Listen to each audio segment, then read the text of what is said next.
Já, Háskólabrú Keilis breytti dálítið svona mínu viðhorfi, bæði til framhaldsnáms og svona til háskólanáms seinna meir. 2004 kláraði ég snyrtifræðina og fór bara að vinna strax við það. Fór ég bara að hugsa svona langaði að fara að breyta til og fara að bæta við mig og langaði að vinna meira með vörurnar. Þannig að ég fór bara að tala við háskólana og þá sá ég svona hvað ég þurfti að gera til að komast þangað og mér var bent á Keilir og bara byrjuði skólanum daginn eftir. Þannig að það var mjög fljótlegt. Já, ég var búin að vera lengi á leiðinni í nám. Ég er 35 ára, einstæðmóðir og það er ekki mikil tækifæri fyrir mann til að fara aftur í framhaldsskóla á þeim aldri.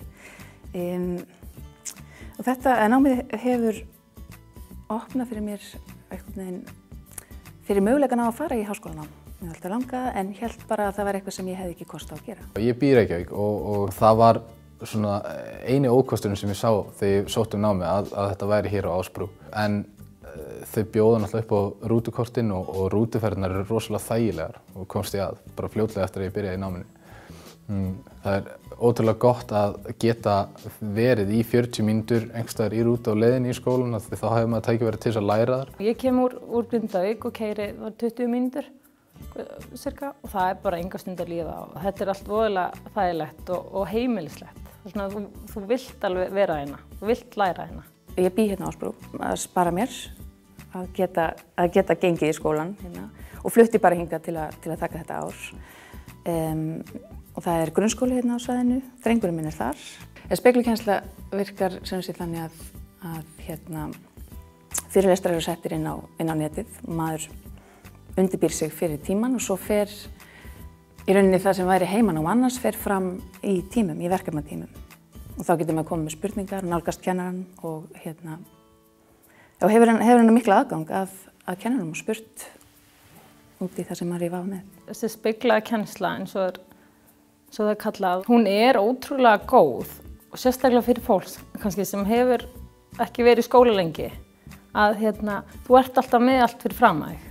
Þú ert með alla fyrirlestra og þú ert með miklu betra aðgengi að kennarunum þegar þú ert að gera verkefnin sjálf á heimavinnuna. Það hentar rosalega vel og sérstaklega með börn. Þá bara velur þinn tíma til að mæta í tíman að hlusta fyrirlestrana. Skipulagið í náminu byggist náttúrulega upp með að þú getur horft á fyrirlestrana sjálfur hvenær sem hvort sem þú situr í bíl eða heima hjá þér eða í baði eða hvað eina. Þannig að það hentar mér rosalega vel að geta horft á þetta þegar ég hef tíma. Það er lögð fram viss verkefni sem þú klárar fyrir tímana. Og það að geta tekið námslán fyrir þessu námi er náttúrulega breytir öllu fyrir mig. Maður fær ekki námslán fyrir framhaldsskóla, það er eitthvað sem þarf að gera þá með vinnu. Það er rosa mikið sett upp með hópavinnu. Það er líka ákveðin stuðningur og við erum öll í þessu saman. Námsráðgjafar eru mjög aðgengilegir og virkir í samskiptum við nemendur. Og það er gríðarlega góður stuðningur og mikil skilningur á því að fólk hefur verið kannski 10-15 ár frá námi og verið að byrja aftur.